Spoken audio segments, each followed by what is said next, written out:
আসসালামু আলাইকুম ওরহমতুল্লাহ বারাকাতু। জাতি ধর্ম বর্ণ নির্বিশেষে সবাইকে সালাম, শুভেচ্ছা, অভিনন্দন জ্ঞাপন করছি। আমরা প্রত্যেকেই ভারতবর্ষের সুনাগরিক হতে চাই। জাতি ধর্ম বর্ণ নির্বিশেষে আমাদের যে ভ্রাতৃত্ব বন্ধন বিশ্বকে পথ দেখায়, কিন্তু আজকের দেখলে অন্তরে অনেক দুঃখ লাগে। কিসের জন্য ভারতবর্ষে এই রকম দ্বিচারিতা মনোভাব নেতা মন্ত্রীদের অন্তরের ভেতরে ফুটে উঠছে? কিসের জন্য আজকে এসআইআরের নাম করে এক শ্রেণীর মানুষকে বাদ দেওয়া, ভোটাধিকার কেড়ে নেওয়া, এই যে চক্রান্ত, আমার প্রশ্ন, এটা কিসের জন্য? মুসলমানেরা সবাইকে সাথে নিয়ে ইংরেজদের বিরুদ্ধে লড়াই করে ভারতবর্ষকে স্বাধীন করেছে। এটাই কি তাদের পাওনা? মুসলমানেরা এক হয়ে হাজার হাজার ওলামাগণ একসঙ্গে ইংরেজদের বিরুদ্ধে রুখে দাঁড়ানোর কারণে ইংরেজরা তাদের ফাঁসি দিয়েছিল, তাদেরকে শহীদ করেছিল। এটাই কি সেই পাওনা? ভারতবর্ষ যখন স্বাধীন হয়, যখন বাংলাদেশ পাকিস্তান যখন তৈরি হয়, তখনও মুসলিমদেরকে বলা হয়েছিল, ভারতের মুসলিমরা তোমরা আমাদের দেশে চলে এসো। ভারতের মুসলিমরা ভারতবর্ষকে নিজের মায়ের মতো ভালোবাসে, নিজের জীবন দিয়ে হলেও ভারতবর্ষের ঐতিহ্য, ভারতবর্ষের প্রত্যেকটা ইঞ্চি ইঞ্চি মাটি তারা রক্ষা করার জন্য ব্যতিব্যস্ত। তারা সেই অফারকে তারা গ্রহণ না করে ভারতবর্ষে শুরু থেকে আজও পর্যন্ত তারা থাকছে। এটাই কি তাদের সেই পাওনা? আজকে আমি তো মনে করি এসআইআরে ওই সমস্ত ব্যক্তির নাম অবশ্যই বাদ যাক যারা সঠিক নথিপত্র দিতে পারবে না। আমরা শুরুতে দেখলাম হিন্দু মুসলিম সমস্ত ধর্মের মানুষের নাম এসআইআরে এলো, কিন্তু হঠাৎ করে দেখি অন্যান্য ধর্মের, বিশেষ করে হিন্দু ভাইদের নাম তাদের নথিতে রাখা হলো, আর মুসলমানদের দেখে দেখে নামগুলোকে ছাঁটাই করা হলো। ভাবতে অবাক লাগে যে এটা কিসের জন্য দ্বিচারিতা? আপনি কি ভাবছেন আপনার গদি সারা জীবন থাকবে? আপনার চাইতে ক্ষমতাশীল ব্যক্তিবর্গ দুনিয়ার বুকে রাজত্ব করেছে, কিন্তু ধ্বংস তাকে এক সময় হতে হয়েছে। আমার ভাই, পরিবর্তন হয়ে যান। আজকের নির্বাচন কমিশন কার ইন্ধনে চলে? নির্বাচন কমিশনকে নিরপেক্ষ থাকাটা বাধ্যবাধকতা, সংবিধান বলেছে। নির্বাচন কমিশনও দ্বিচারিতা, তো কার কাছে মানুষ দাঁড়াবে? নির্বাচন কমিশন দেখে দেখে মুসলমানদেরকে হেনস্থা করছে। শুক্রবারে যে লিস্টটা বার হয়েছে, সেই লিস্টে প্রায় 40 থেকে 50% মানুষের বৈধ ভোটারের নাম বাদ দেওয়া হয়েছে। প্রত্যেকটা ভারতবর্ষের সুনাগরিকের প্রশ্ন তোলা কর্তব্য।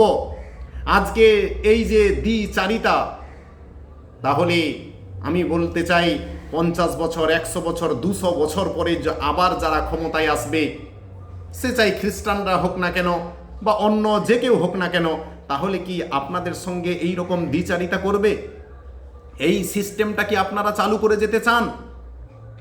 আজকে সাপ্লিমেন্টারিতে শুক্রবারে যে নাম বৈধ ভোটারের বাদ গেছে, কিসের জন্য বাদ গেছে? আমাদের কি প্রশ্ন জাগে না? আমার ভাইয়েরা, আজকে দুদিন আগে রামনবমী হয়েছে। আমরা সাধুবাদ জানাই, প্রত্যেকে তার ধর্মীয় কৃষ্টি কালচার সম্মানের সাথে আদায় করুক। আমরা তো পুরো ভারতবর্ষ না, গোটা বিশ্ব জুড়ে শান্তির নামাজ, ঈদের নামাজ আমরা পড়েছি। কিন্তু একটা আপনি দেখাতে পারবেন ঈদের নামাজের দিনে লক্ষ লক্ষ কোটি কোটি তৌহিদি জনতা মুসলিমরা এক আল্লাহর ইবাদত বন্দেগী তারা মাঠে আদায় করেছে, মসজিদে আদায় করেছে, খুশির বাতাবরণ চারিদিকে ছড়ে গেছে। একটা ঘটনা আপনি দেখাতে পারবেন ঈদের দিনে কোনো নন মুসলিম ভাইয়ের দোকান ভেঙেছে? ঈদের দিনে মুসলিমরা এক হয়ে কোনো মন্দিরের উপরে আক্রমণ করেছে? ঈদের দিনে মুসলিমরা এক হয়ে কোনো নন মুসলিম ভাইয়ের উপরে বিনা অপরাধে আঘাত করেছে? দেখাতে পারবেন না। কিন্তু সত্যি দুঃখ লাগে, রাম নবমীতে খোলা অস্ত্র হাতে নিয়ে মুসলমানদের দোকানগুলো দেখে দেখে ভেঙেছে। এটা লুটপাট করেছে। কিসের জন্য? কিসের জন্য ভাই? ভারতবর্ষের শান্তি, ভারতবর্ষের ঐতিহ্য গোটা বিশ্বের দরবারে একটা খারাপ জায়গায় নিয়ে যেতে চান। কিসের জন্য? আপনি যে কাজটা করে যাচ্ছেন পরবর্তীতে ভয়ঙ্কর রূপ ধারণ করবে, এই রকম কাজ আপনি করে যাচ্ছেন।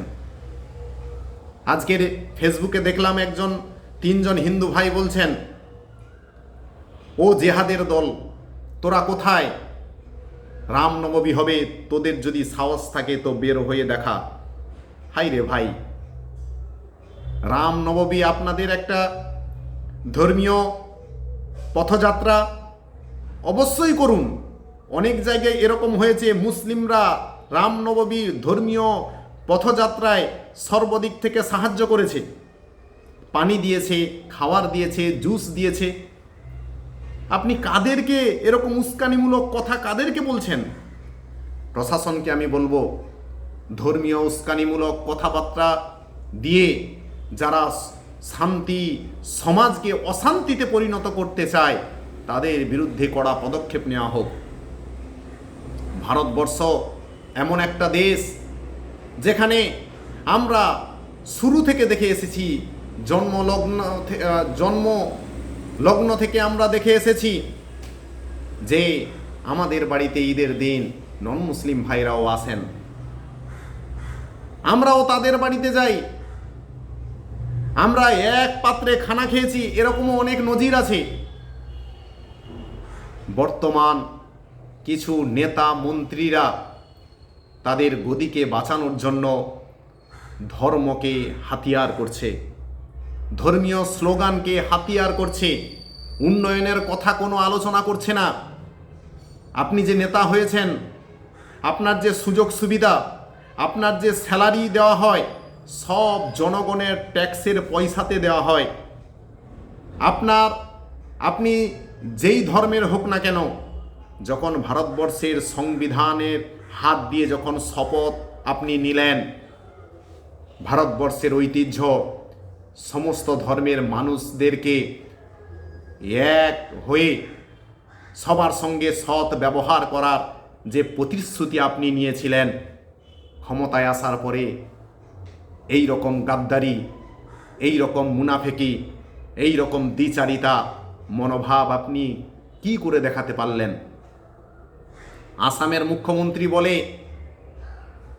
মুসলমানদেরকে অত্যাচার করো, মুসলমানদের রিক্সায় যদি তোমরা ওঠো 5 টাকা যদি ভাড়া হয়, তাকে কষ্ট দেওয়ার জন্য 4 টাকা তুমি ভাড়া দিও।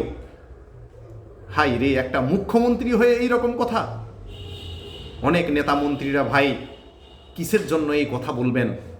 আমরা সাধারণ মানুষ যেমনভাবে আছি, হিন্দু মুসলিম জৈন খ্রিস্টান শিখ ইসাই যেমনভাবে ভাই ভাই হিসাবে আমরা আছি, এই ভ্রাতৃত্ব বন্ধনকে আপনারা আপনাদের স্বার্থের জন্য ছিন্ন বিচ্ছিন্ন করবেন না।